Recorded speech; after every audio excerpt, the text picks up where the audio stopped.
సాయిరామ్. సమర్థ సద్గురు సాయినాథ్ మహారాజ్కి జై. మన సాయి భక్తులందరికీ నమస్తే అండి. అందరూ ఎలా ఉన్నారు ఫ్రెండ్స్? ఏం చేస్తున్నారండి? ఈరోజు వీడియోలోకి వెళ్లే ముందు బాబా గారి ఆశీస్సులు మీ అందరికీ దొరకాలని మనస్ఫూర్తిగా కోరుకుంటున్నానండి. ఇంకా ఈరోజు బాబా ఏమంటున్నారు అనంటే, బిడ్డ, కర్మ ఎవరినీ వదిలిపెట్టదు తల్లి. నువ్వు నీ కర్మ నుంచి తప్పించుకోవాలని చూస్తున్నావు. ఇలా కనుక నువ్వు ఆలోచిస్తే కనుక ఆ కర్మకి 10 రెట్లు అనుభవించాల్సిన అవసరం అనేది వస్తుంది. ఎప్పుడు కూడా నీ కష్టాలను చూసి నువ్వు భయపడకు తల్లి. నీ ఆలోచన అనేది అంటే నువ్వు ఎప్పుడైతే భయపడతావో, ఎప్పుడైతే కనుక నాకు ఈ జీవితం అక్కర్లేదు అని చెప్పి నువ్వు అనుకుంటూ ఉంటావో, నీ జీవితానికి సంబంధించిన జరగబోయే మంచి మంచి విషయాలని నువ్వు దూరం చేసుకుంటూ ఉన్నావు తల్లి. ఎప్పుడైతే కనుక ఈ జీవితాన్ని ముగించుకోవాలనో, లేదంటే కనుక రాబోయే కష్టాలను చూసి భయపడి సంతోషాన్ని దూరం చేసుకుంటూ ఉన్నావు. కానీ ఆ విషయం అనేది నీకు తెలియటం లేదు. నీ కర్మ నుంచి నువ్వు తప్పించుకోవాలని చూస్తున్నావు. అసాధ్యం తల్లి. ఎవరు చేసిన పాపాలని వాళ్ళు ఖచ్చితంగా అనుభవించాల్సిందే. అది మన చేతుల్లో లేదు, ఆ భగవంతుడి చేతుల్లో మట్టుకే ఉంది. అందుకు నువ్వు ఒక్కసారి ఈ కథని విను తల్లి అని చెప్పి బాబా మనకి ఒక మంచి కథని ఈరోజు అందజేయబోతున్నారండి. ఇది మనందరము తెలుసుకోవాల్సిన ఒక మంచి కథ అండి. ఇంకా కథలోకి వెళ్లే ముందు బాబా గారు ఎందుకు ఇలా చెబుతున్నారు, ఏం తెలియజేయబోతున్నారు అనే విషయాన్ని కూడా పూర్తిగా తెలుసుకుందామండి. ఇంకా వీడియోలోకి వెళ్లే ముందు మన ఛానల్ని ఎవరైతే కనుక కొత్తగా చూస్తున్నారో వాళ్ళు ప్లీజ్ సబ్స్క్రైబ్ చేసుకోండి ఫ్రెండ్స్. మీకు వీడియో నచ్చితే కనుక ఒక చిన్న లైక్ చేసి సపోర్ట్ చేయండి. మీ ఫ్రెండ్స్ అందరికీ కూడా షేర్ చేయండి. సాధారణంగానే మనం చెప్పే కథలన్నీ కూడా రాత్రిపూట చాలామందికి కనెక్ట్ అవుతున్నాయండి. అంటే పొద్దున్నే వినేటప్పుడు మనం అనుకుంటూ ఉంటాం, ఏదో ఒక పనిలో ఉంటూ ఉంటాం. అటువంటి సమయంలో నేను చూడలేకపోయినా సరే, రాత్రిపూట అయినా సరే మీ వీడియోస్ వింటూ నేను నిద్రపోతున్నానక్క. నాకు చాలా మనశ్శాంతి అనేది కలుగుతుంది. చివరి క్షణాల్లో మీ వీడియోస్ మమ్మల్ని అందరినీ కూడా కాపాడుతూ ఉన్నాయి, ఒక ధైర్యాన్ని, మంచి నమ్మకాన్ని ఇస్తున్నాయక్క అని చెప్పి ఎంతోమంది నమ్మకంతో మనకి పంపిస్తూ ఉన్నారండి. అటువంటి వాళ్ళందరికీ కూడా, అంటే ఇంకా ఎవరైతే కొత్తగా మన ఛానల్లో సబ్స్క్రైబర్స్ వస్తూ ఉన్నారండి, వాళ్ళందరికీ కూడా ఈ కథలన్నీ చాలా వరకు కూడా ఉపయోగపడాలి అని, జీవితాన్ని ముందుకు తీసుకువెళ్ళడానికి సహాయపడాలి అని నేను బాబా గారి దగ్గర కోరుకుంటున్నానండి. ఇంకా బాబా చెప్పబోయే కథలోకి వెళదామండి. ఒక ఊర్లో ఒక బాబా భక్తురాలండి. ఈ భక్తురాలు ఎప్పుడు కూడా అండి తన జీవితంలో ఎప్పుడూ కూడా కష్టం అనేది రాకూడదు అని, ఏదైనా ఒక కష్టాన్ని చూసి చాలా వరకు భయపడుతూ ఉంటుందండి. తన కష్టం వచ్చింది కదా, ఇదే నిరంతరమేమో, ఇది ఇలాగే ఇలా నిలిచిపోతుందేమో, ఈ కష్టం నుంచి ఎలా బయటపడాలి అని చెప్పేసి ఒక్కొక్కసారి చిన్న విషయాన్ని కూడా తను బాధపడుతూ ఉంటుందండి, భయపడుతూ ఉంటుందండి. బాధ అనే కంటే భయం ఎక్కువగా ఉంటుందన్నమాట తనకి. తన కష్టాలను చూసి బయటపడలేనేమో, అయ్యో ఏమన్నా అయిపోతుందేమోనని. ఒకరోజు ఏమవుతుంది అని అంటే తన బిడ్డకి ఒంట్లో బాగోకుండా పోతుందండి. తనకి ఫీవర్ వస్తుంది. అంటే సాధారణంగా చిన్న పిల్లలందరికీ కూడా ఫీవర్ రావటం, పిల్లలకి ఏంటండి పెద్దవాళ్ళకి కూడా ఫీవర్ రావటం, జ్వరం వచ్చిందంటే అది తగ్గకుండా ఎలా ఉంటుంది. అందువల్ల ఆ బిడ్డకి జ్వరం వచ్చేసరికి తను చాలా భయపడిపోతుందండి. చిన్నగా ఒక జలుబు చేసినా భయపడుతుంది, జ్వరం వచ్చినా భయపడుతుంది. ఆ పిల్లోడి కొంచెం ఒక 10 నిమిషాలు, ఒక 15 నిమిషాల పాటు ఏడుస్తూనే ఉన్నాడు అనుకోండి, దానికి భయపడిపోతూ ఉంటుంది. అలాగా అన్నిటికీ కూడా భయపడుతుందండి. ఎందువల్లంటే తను ఇంతకుముందు అనుభవించిన కష్టాలు అటువంటివి. ఏ కష్టమైనా సరే మనకి నిరంతరం కాదు అని చెప్పి తను ఇంకా కూడా అర్థం చేసుకోలేదండి. ఇప్పటికీ కూడా భయపడే ఒక విషయం ఏంటి అని అంటే, బాబా మనకు చేసే ఒక విషయం అండి. మనం ఎలాంటి కష్టాలు వచ్చినా కూడా ఎంత నిబ్బరంగా ఉంటాము అనేది బాబా మనకి పరీక్ష పెడుతూ ఉంటారు. అటువంటి సమయంలో తన బిడ్డను చూసుకొని, తన బిడ్డ అంటే తనకి ప్రాణం ఎక్కువ అండి. అంటే ప్రేమ అనేది ఎక్కువగా ఉంటుంది కాబట్టి ఎవరికైనా పిల్లల్ని మనం వదులుకోలేం కదా. అలాంటిది బిడ్డ కోసం మనం అలా భయపడుతూ ఉంటే బిడ్డకి ఇంకాస్త అధైర్యం అనేది ఏర్పడుతుంది. మనం కూడా బిడ్డతో పాటు చూస్తూ ఏడుస్తూ ఉంటే బిడ్డలు ఇంకా భయపడుతూ ఉంటారు. అది చిన్న పిల్లలైనా సరే, పెద్దవాళ్ళు, ఒక 10 ఏళ్ల వయసులో ఉన్న పిల్లలైనా, పెద్దవాళ్ళైనా సరే, ఇప్పుడు మనకు హస్బెండ్కే కానీ, వైఫ్కే కానీ, ఎవరికైనా సరే ఒక జ్వరం వచ్చినప్పుడు, ఒంట్లో బాగోనప్పుడు మనం వాళ్ళ దగ్గర కూర్చొని భయపడుతూ ఉంటే వాళ్ళు నిరాశపడుతూ ఉంటారనమాట. ఎలాంటి సమయంలో అయినా సరే మనం ఓదార్పుని మంచి మాటలనే మాట్లాడాలే కానీ భయపడే విషయాలని మనం వాళ్ళ దగ్గర మాట్లాడకూడదు, ఒకవేళ అలా జరిగినా కూడా. కానీ ఈవిడేం చేస్తుంది అని అంటే, ఎప్పుడు కూడా తను చేసే తప్పు అదేనండి. విషయాలను చూసి, అంటే కష్టాలను చూసి భయపడుతూ ఉండటం, దాంట్లో నుంచి బయటపడలేనేమో, ఇంతకుముందు కూడా నాకు ఇలాగే జరిగింది, ఇలాగే ఒకసారి జ్వరం వచ్చింది, నా బిడ్డకి చాలా రోజులు పట్టింది, నేను డబ్బులు కూడా చాలా ఖర్చు పెట్టాను, అయ్యో మళ్ళీ జ్వరం వచ్చింది, ఏం చేయాలి భగవంతుడా, నా బిడ్డని కాపాడు అని చెప్పి తను భయపడుతూ ఉందండి. అలాగే కొన్ని రోజుల తర్వాత ఇంకా బాబా గుడికి వెళ్ళటం, బాబా విభూతిని వాడటం, ఇంకా అలా చేస్తూ కొంచెంగా బయటపడుతూ వస్తూ ఉండేదండి. ఒకరోజు ఏమవుతుంది అని అంటే, తన హస్బెండ్ గురించి. తన హస్బెండ్ వాళ్ళ బిజినెస్లో ఎన్నో లాభాలు వస్తున్నాయి అన్న విషయాన్ని మట్టుకే ఆ భార్యకు తెలియజేసేవాడండి.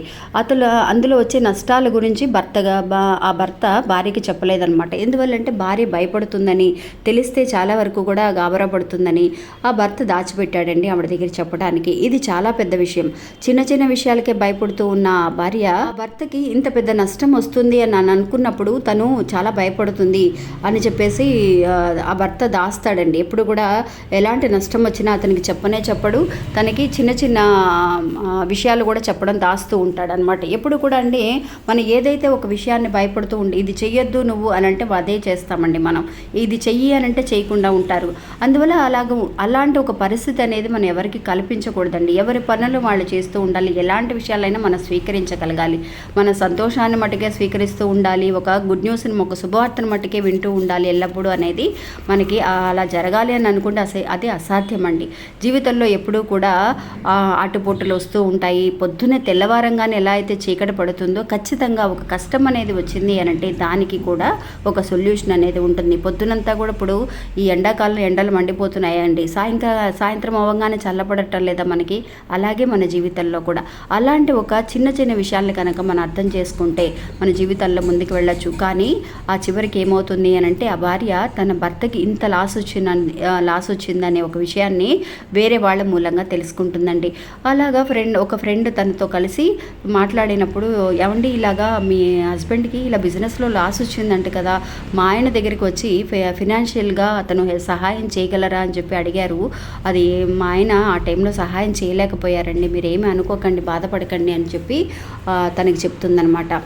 చెప్పినప్పుడు తను షాక్ అవుతుందండి. అవునా, అవును అంటే మళ్ళీ తెలీదు అని అంటే కనుక ఏమన్నా వీళ్ళిద్దరు ఏంటి ఇలా ఉన్నారు, మీ ఆయన నీతో చెప్పలేదా అని అన్నట్టుగా అనుకుంటుందని, అవునండి అవును మా ఆయన కూడా చెప్పారు ఇలాగా వేరే చోట కూడా ట్రై చేస్తున్నారని.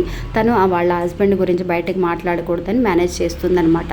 ఇంకా ఇంటికి వచ్చిన తర్వాత వాళ్ళ హస్బెండ్ వచ్చిన తర్వాత అడుగుతుందనమాట, ఏమండి మీరు నా దగ్గర ఎందుకు ఇంత పెద్ద విషయాన్ని దాచారు, ఎందుకు నాకు ఎప్పుడు కూడా ఏం చెప్పలేదు, బిజినెస్లో లాస్ వచ్చిందని మీరు మీ ఫ్రెండ్ దగ్గరికి వెళ్ళి డబ్బులు అడిగారని నా ఫ్రెండ్ నాతో చెప్పింది, ఇది నిజమేనా అని అడిగినప్పుడు, అదేం పెద్ద విషయమేం కాదులే నేను చూసుకుంటాలే, ఏం టెన్షన్ పడమాక నువ్వు అని చెప్పేసి అని అన్నప్పుడు తనకు అర్థమవుతుందండి తన భర్త ఎందుకు తన దగ్గర దాచాడు అని. ఎప్పుడు కూడా తను టెన్షన్ పడుతుంది, భయపడుతుందని అనుకునేటప్పుడు కొన్ని విషయాలను చెప్పలేకపోతామండి మన అందరితో కూడా. అందువల్ల అలాగా ఆ భార్య ఏమనుకుంటుంది, ఇంత పెద్ద అప్పులు వచ్చేసేసరికి తను మేనేజ్ చేద్దాంలే అని అనుకుంటారు. కానీ ఆ అప్పుల మీద అప్పులు అతను చేయటం వల్ల అప్పుల వాళ్ళు ఇంటి దగ్గరికి వచ్చి గొడవలు చేయడం అనేది జరుగుతుందండి. ఈ గొడవలు, అవమానాలు అన్నీ చూసి ఆ భార్య తను చనిపోవాలని అనుకుంటుంది. ఆ భార్య మట్టుకే కాదండి, హస్బెండ్ వాళ్ళిద్దరూ కూడా చనిపోవాలి ఆ బిడ్డను వదిలేసి.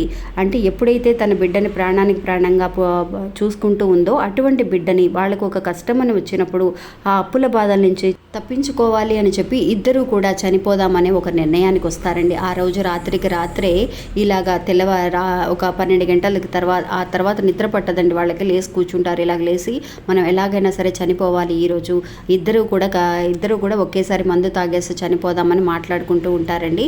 మాట్లాడుకున్న తర్వాత వాళ్ళకి ఏమనిపిస్తుంది అని అంటే, ఎప్పుడు కూడా అండి మనం చేసే మన కర్మఫలాలని మనం ఖచ్చితంగా అనుభవించాలండి. ఇలాగ జీవితంలో లాస్ రావడం కానీ మనకి ఏదైనా ఒక విషయం జరుగుతుంది అని అంటే అది ఖచ్చితంగా మనం దాని నుంచి తప్పించుకోలేం.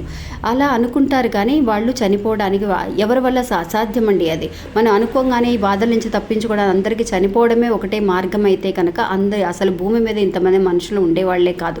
అందువల్ల వాళ్ళు అనుకున్న విషయం చాలా తప్పు అనే ఒక విషయం అనేది తనకి ఎలా తెలిసింది అని అంటే, ఇద్దరికీ కూడా ఆ రోజు మందు చనిపోవడానికి విషం తెచ్చుకుంటారండి. విషం తాగేద్దామని అనుకున్నప్పుడు ఆ బిడ్డ పక్కన ఉన్న బిడ్డ తను మళ్ళీ ఆ మంచం మీద ఏడుస్తూ కింద పడిపోవడం అనేది జరుగుతుందండి. ఆ శబ్దానికి బిడ్డ ఏడ్చిన ఒక శబ్దానికి వీళ్ళు పరిగెత్తుకుంటూ వెళతారండి. పరిగెత్తుకుంటూ వెళ్ళేసరికి ఆ బిడ్డకి తలకి దెబ్బ తగిలి రక్తం కూడా కారుతుందనమాట. నిజంగా ఎప్పుడైతే ఒక తప్పుకు నువ్వు పాల్పడుతూ ఉంటావో, ఎప్పుడైతే నీ కర్మఫలాల నుంచి తప్పించుకోవాలని ప్రయత్నిస్తూ ఉంటావో అందుకు తగిన 10 రకాలుగా నువ్వు బాధపడాల్సి వస్తుంది. అది చాలా పాపం అండి. మన ఆత్మహత్య అనేది చాలా పాపం. మన ప్రాణాలను మన చేతుల్లో తీసుకోవాలన్న ఒక నిర్ణయం అనేది మన చేతుల్లో లేదు. ఆ భగవంతుడు ఇచ్చిన ప్రాణాలను ఆ భగవంతుడు ఎప్పుడు పిలిస్తే అప్పుడే మనం వెళ్ళాలే. కానీ మనం అలా ప్రయత్నించినా కూడా చాలా తప్పు తల్లి, నీ కర్మ నుంచి నువ్వు తప్పించుకోలేవు అని బాబా మనకు తెలియజేస్తున్నారు. తెలియజేస్తున్నారండి. ఆ బిడ్డకి తగిలిన ఆ దెబ్బని చూసి వాళ్ళు అనుకున్నారనమాట, ఇలాగ నిజంగానే మనం ఎంత పాపం చేసాం, ఎంత తప్పుగా ఆలోచించాం, మనం బిడ్డను కూడా ఆలోచించకుండా చిన్న బిడ్డను వదిలేసి చనిపోదామని మన స్వార్థం మనం చూసుకొని వెళ్ళిపోవడం వల్ల బిడ్డకి ఇలా జరిగింది. అదే కనుక మనం మామూలుగా ఉండుంటే కనీసం మన బిడ్డనైనా సరే మన ప్రేమగా చూసుకోగలిగి ఉండేవాళ్ళం. ఇలాంటి దెబ్బ అనేది తగిలేది కాదు అని. నిజంగా అండి, మనకి ఏదైనా ఒక్కొక్క విషయాన్ని చూసి భయపడుతూ ఉన్నామనుకోండి, దానికి తగినట్టుగా వేరే విషయాలు ఇంకా వ్యతిరేకంగా జరిగాయి అనుకోండి, అవి అసలు తట్టుకోలేం. అందువల్ల ఎవరైతే ఇలాంటి నిర్ణయాలు తీసుకుంటారో, ఎంత పెద్ద కష్టం వచ్చినా కూడా చావు అనే ఒక విషయాన్ని దగ్గరికి మట్టుకు మనం వెళ్ళకూడదండి. ఎంత కష్టమైనా రాని, నేను చూసుకుంటానని నిలబడండి, బాబా మీ వెనకాల ఉంటారు. అదే ఈ కథ ద్వారా మనకి తెలియజేస్తున్నారండి బాబా. ఇది అవునా కాదా అనే విషయాన్ని నాకు మీరు కమెంట్స్లో తెలియచేయండి ఫ్రెండ్స్. ఇంకా ఇది అండి ఈరోజు మన వీడియో. ఈ వీడియో కూడా మీ అందరికీ ఎంతో నమ్మకాన్ని, ధైర్యాన్ని ఇస్తుందని అనుకుంటున్నాను. నచ్చితే కనుక ఒక చిన్న లైక్ చేసి సపోర్ట్ చేయండి. మీ ఫ్రెండ్స్ అందరికి కూడా షేర్ చేయండి.